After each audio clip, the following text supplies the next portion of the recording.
Hi friends, welcome back to my channel. Friends అందరూ ఎలా ఉన్నారండి? బాగున్నారా? నేనైతే చాలా చాలా బాగున్నాను.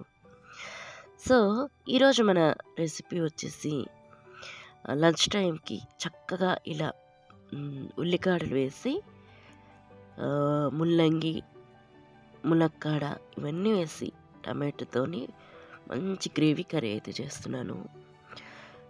ఇది వచ్చేసి పుల్కాలకి, చపాతీలకి ఇంకా అన్నిటికీ బాగుంటుందండి, రైస్తో కూడాను. సో చాలా సింపుల్ అండ్ టేస్ట్ మాత్రం చాలా బాగుంటుంది. మనకప్పుడు పాతకాలంలోన అంటే అమ్మమ్మల కాలంలో ఎక్స్ట్రాలు ఏం చేసేవాళ్ళు కాదండి. ఇలా పండిన పంటలు అంటే నా చిన్నప్పుడైతే అంటే మా ఊర్లోన అప్పుడే పొలం నుంచి తెచ్చిన ముల్లంగిలు, ఇవన్నీ ఉల్లికాడలు ఇవన్నీ వేసి మా అమ్మమ్మ చక్కగా ఇలాంటి కూరలు చేసేదండి. బ్రహ్మాండంగా తినేవాళ్ళమే. ఇప్పుడు ఎన్ని వెరైటీలు ఉన్నా మనకి సరిపోవట్లేదు అన్నట్టుగా అయిపోయింది. సో సరేనండి, ఇప్పుడు మనం కర్రీ ఎలా ప్రిపేర్ చేసుకోవాలో చూసేద్దాము. ఫస్ట్ అయితే నేను అన్నీ కట్ చేసి పెట్టేసుకున్నాను అనమాట. 2 మీడియం సైజు ఆనియన్లు సన్నగా స్లైసెస్ చేసుకున్నాను. అలాగే 6 పచ్చిమిర్చిలు, తర్వాత అన్ని వెజిటేబుల్స్ అన్నీ కట్ చేసి పెట్టుకున్నాను. ఇప్పుడు అల్లం వెల్లుల్లి ఇలా దంచుకొని వేసుకున్నట్లయితే టేస్ట్ బాగుంటుందండి. సో వెల్లుల్లి ఎక్కువ ఉండి కొంచెం అల్లం మాత్రం తక్కువ వేసుకుంటే ఆ ఫ్లేవర్ అనేది బాగా తెలుస్తుంది అనమాట. ఇప్పుడు కడాయిలో ఆయిల్ ఎంత వేసేసి తాలింపుకి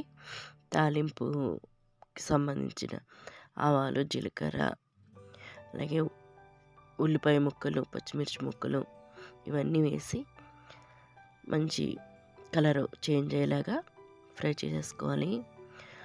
సో నా వాయిస్ మీకు అర్థమవుతుంది కదండి, జలుబు అయితే ఉందండి.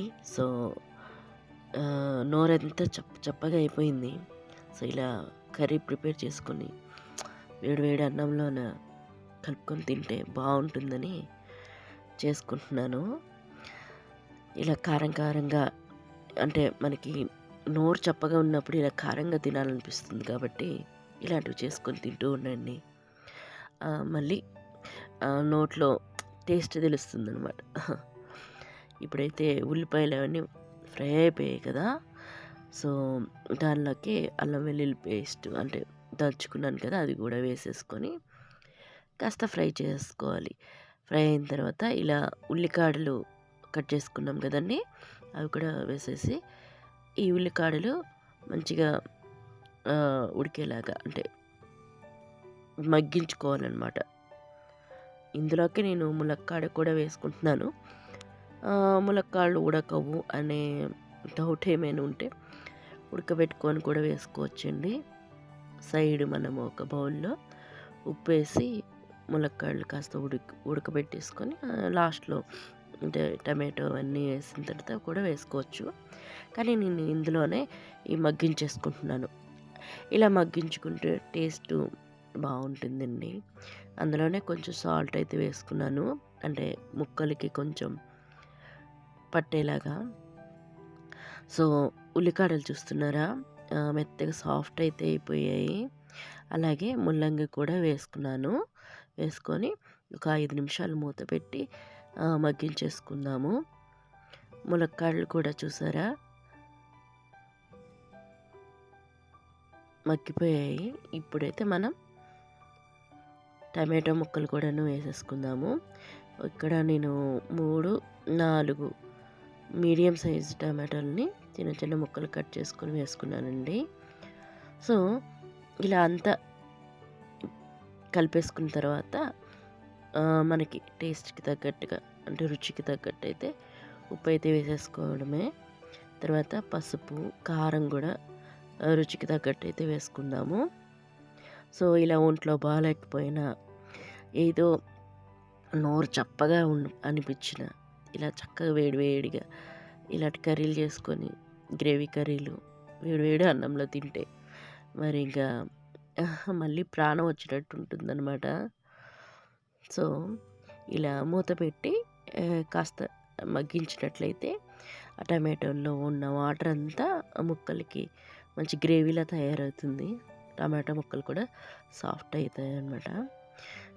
ఇప్పుడైతే కూర మునిగినంత వాటర్ అయితే యాడ్ చేసేసుకుందాము. ఇలా యాడ్ చేసుకొని ఇంకొక 10 నిమిషాల పాటు మూత పెట్టేసి ఉడికించుకున్నట్లయితే ములక్కాడలు ఇంకా ముల్లంగి ఇవన్నీ బాగా ఉడికిపోతాయండి. సో మనకి ఉల్లికాడలు అంటే ఒక్కొక్క అంటే జనరల్గా ఉల్లికాడలు ఉడకపోతే అంటే మగ్గకపోతే అవి పుల్లల్లా తగులుతాయి అన్నమాట. అందుకోసమే ఫస్ట్ నేను మగ్గించుకున్నాను కదండి, బాగా సాఫ్ట్ అయ్యేలాగా మగ్గించేసుకున్నాను. ఆ తర్వాత మనకి కర్రీలో కలుపుకునేటప్పుడు అన్నంతో కలుపుకున్న మనకి ఆ ఫీలింగ్ ఉండదన్నమాట. సో ఇప్పుడైతే ఫైనలీ కొంచెం రుచి అయితే చూసుకొని ఉప్పు అయితే వేసేసుకొని 10 నిమిషాల పాటు అలా దగ్గరికి అయ్యేంత వరకు కూర ఉడికించేసుకోవడమే. ములక్కాడలన్నీ ఉడికిపోయాయి. సో అయిపోయిందండి. ఫైనలీ మన గ్రేవీ కర్రీ అయితే చాలా టేస్టీగా యమ్మీగా రెడీ అయిపోయింది. వేడి వేడి అన్నంలోకి కర్రీ వేసుకొని తింటే ఇంకా నేను చెప్పవసరం లేదు, మీరు చేసి తినండి, మీకే తెలుస్తుంది. ఉల్లికాడలు దొరికితే మాత్రం ట్రై చేయండి. సో ఈ రెసిపీ మీకు నచ్చిందా లేదనేది ఖచ్చితంగా నాకు కామెంట్ చేసి చెప్పండి. అంతేకాకుండా మీ ఫ్రెండ్స్ అండ్ ఫ్యామిలీతో షేర్ చేసుకోండి. అలాగే నా ఛానల్ని అయితే తప్పకుండా సబ్స్క్రైబ్ చేసుకోండి. ఇలాంటి మంచి వీడియోలతో మళ్ళీ కలుసుకుందాం. Thanks for watching. Keep smiling. Bye.